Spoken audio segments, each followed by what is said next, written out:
You're watching KWQC TV, the news leader, making a difference in the Quad Cities. Live from the KWQC Broadcast Center in downtown Davenport with Morgan Otier and Kyle Kiel. This is Quad Cities Live. Today on QCL, help celebrate 50 years of the Henry County, Illinois Humane Society with the Paws for the Cause Gala. We'll have event details and meet this week's adoptable four-legged friend. Plus, you have a chance to enjoy an evening of immersive theater, mystery, and entertainment at the Davenport Public Library, all for a good cause. We'll have a preview of Fatal Fiction.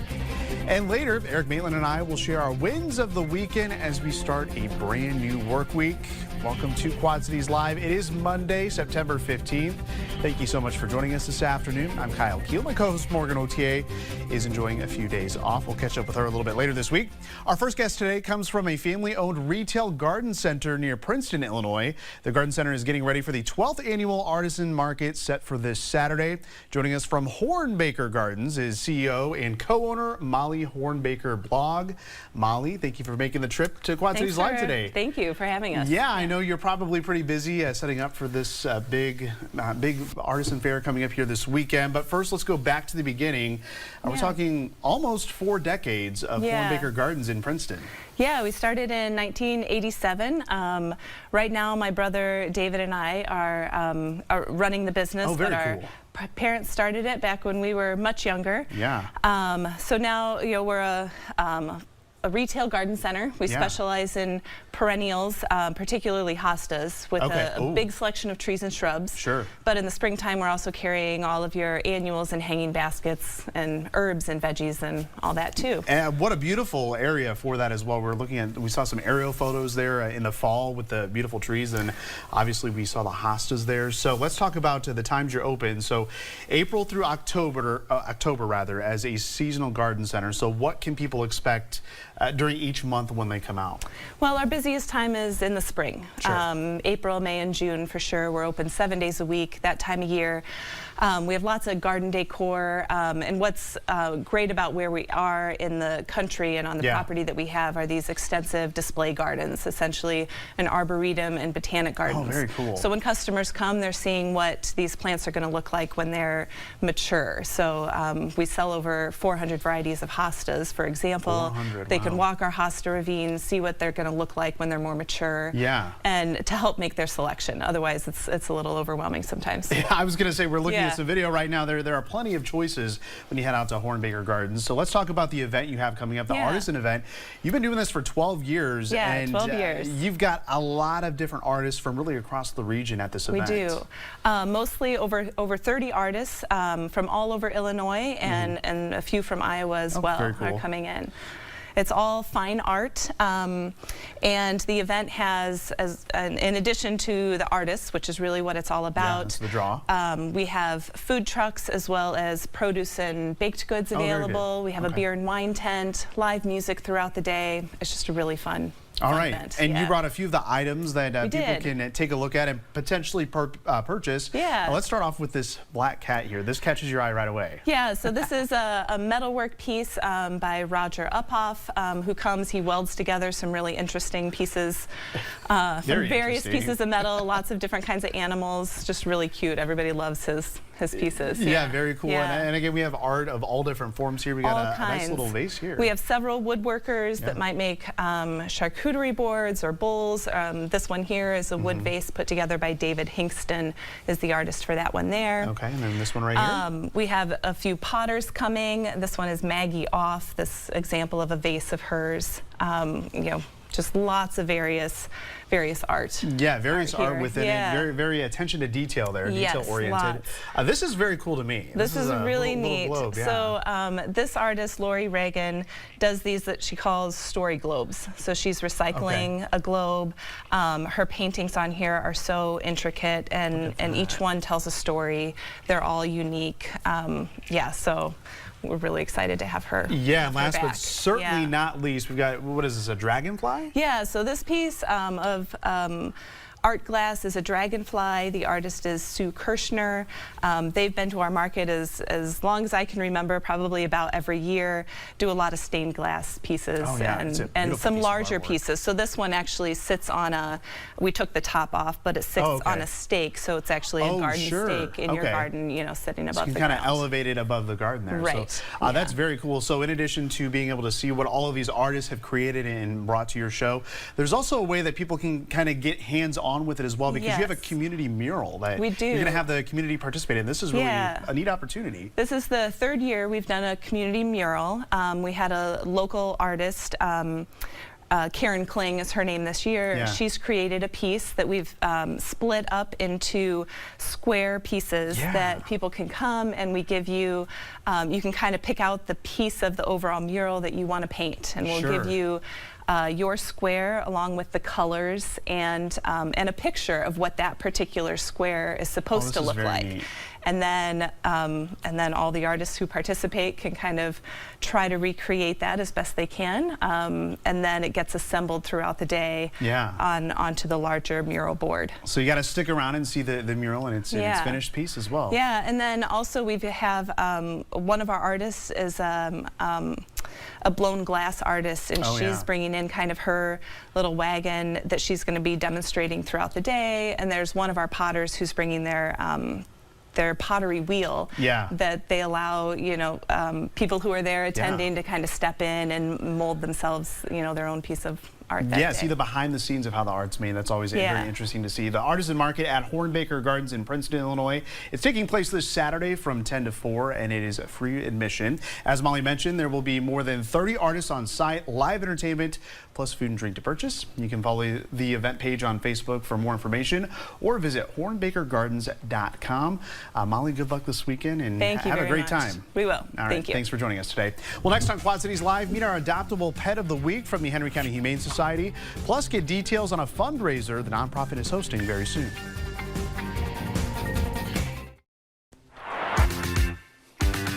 It is time to introduce you to this week's adoptable four-legged friend. And if you're interested in adopting a new kitten, we may have just the furry friend for you. Ashley Moore and Katie Irwin from the Humane Society in Henry County in Geneseo, Illinois are here to introduce us to this sweet boy who is very comfortable right now, wrapped up in this little blankie. Katie and Ashley, thank you so much for joining us today. Thank you so much for having us. All right, you brought this sweet little boy. This is Jennings. This is Jennings. Yes. He is about 10 weeks old. He had two little brothers that were found in a cemetery. Oh my gosh. A Good Samaritan passed by and saw a towel and thought, that's interesting, so let me investigate, and found the three kittens between 1 and 2 weeks old, like so very, very small. So they actually went to one of our fosters because they would be considered bottle babies. Sure, yeah. So the foster got him up to weight, got him off the bottles, and then almost immediately the brothers were adopted, but Jennings here is still looking for a home. All right, I think we're going to find Jennings a home pretty quick. So tell us a bit more about him, because he's a kitten, so I hear he's a little playful. He is playful. He loves to play. Jennings. He's got a little bit of that orange cat energy when he needs to. Camera shy? Well, I think he really likes Katie. I guess so. Yeah, he's got the claws to her, right? He does have a tendency. He likes to be held, which is kind of fun for a kitten. Sometimes they'll fight you and they'll claw at you. Like, he will snuggle right up into your neck and be calm as can be and purr like a motor. Oh yeah. So he really does love a cuddle. So even though he has some energy for a kitten, certainly I think he'll still be a good cuddle bug. All right, let's hope we can find him at home. And you know, you had a lot of success last time when you were here last month. You featured the sweetest little dog, Belina. And she has a new home now. Yeah, pup date. She's been adopted. Oh, I love that. Thank you.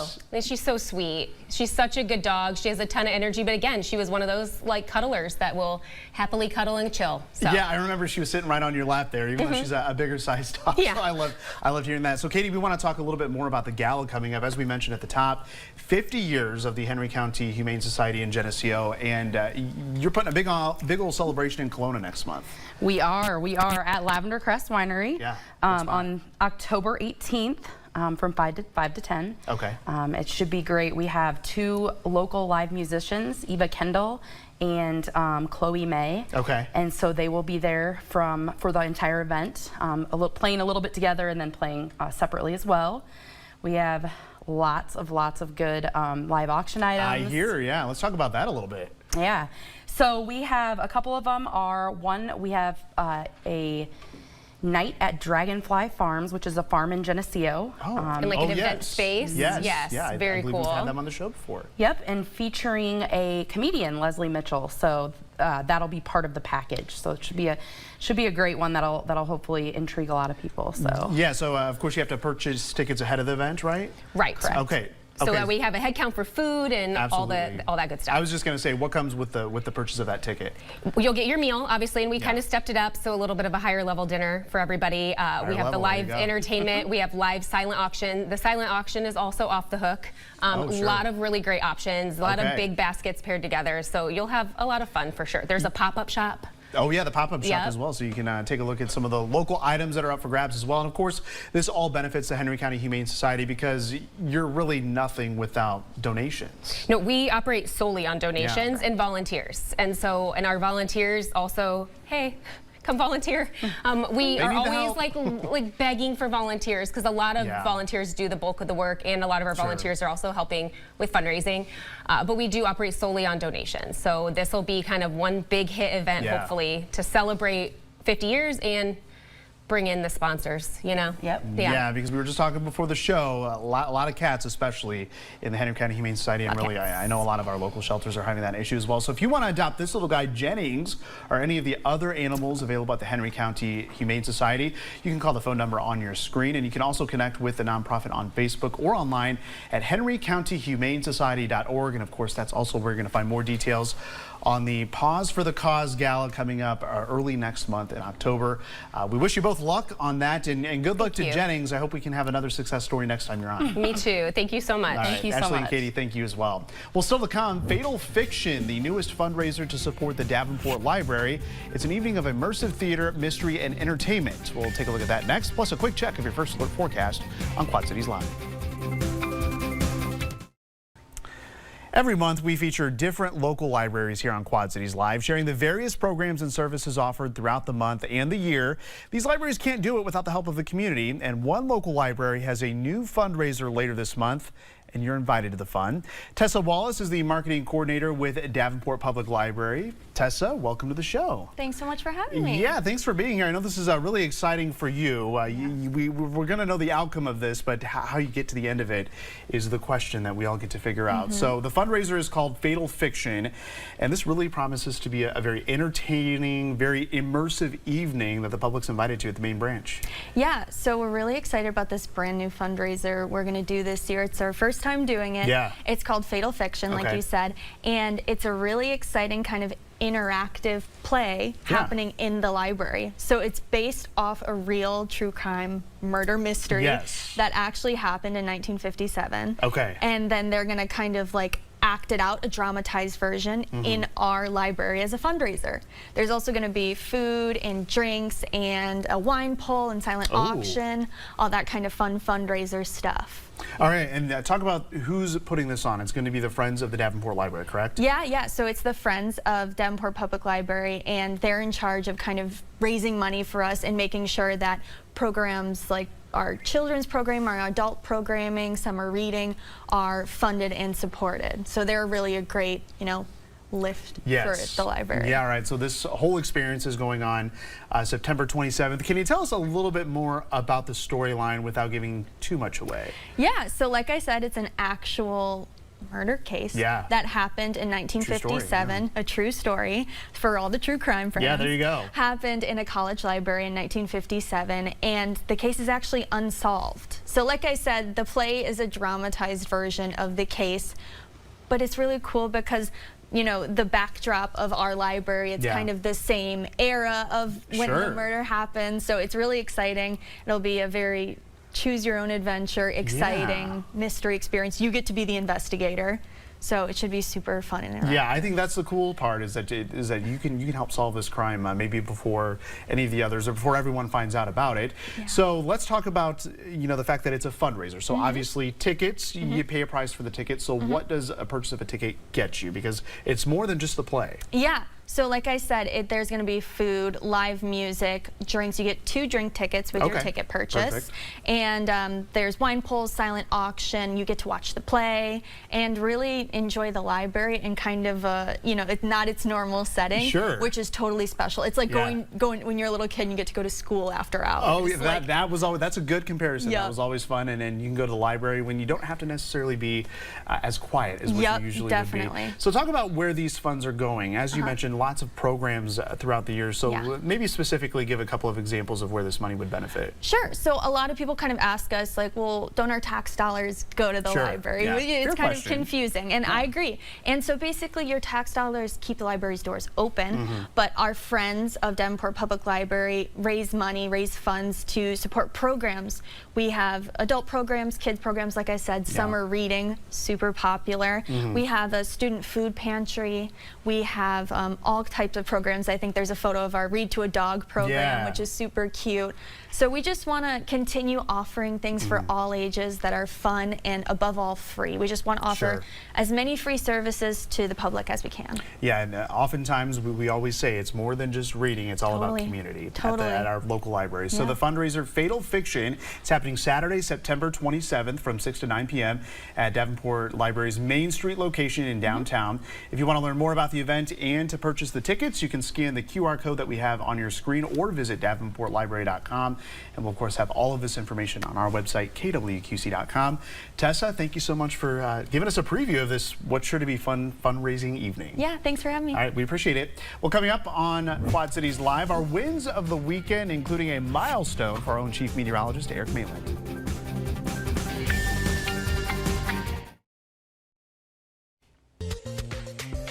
It is Monday, so it is time for our wins of the weekend. As I mentioned, Morgan enjoying a few days off, so we pulled in Erik Maitland, and you've got actually a really good win for your weekend. Yeah, it's a lot of hard work into this one. It's been a long summer, it and has. QCL viewers know that along the way I've been sharing my story about getting into the Coast Guard Auxiliary early this year in January, and right from day one, pretty much hitting the deck running. I'll say. Yeah, there you go. As I've been trying to certify for boat crew, which usually they give you about 2 years. They say if you really work at it, you can do it in 1 year, and that's what I've done. It's been a lot of studying along the way, but I did become certified boat crew this weekend with night qualifications Friday evening, and Friday night, and then during the first part of the day on Saturday, academic qualifying exams, and then performance qualifying on the boat. And I just want to thank everybody at Flotilla 911 in Rock Island at Sunrise Marina for helping us all along the way. Not only me, but a few other shipmates made it, and we have had a great summer.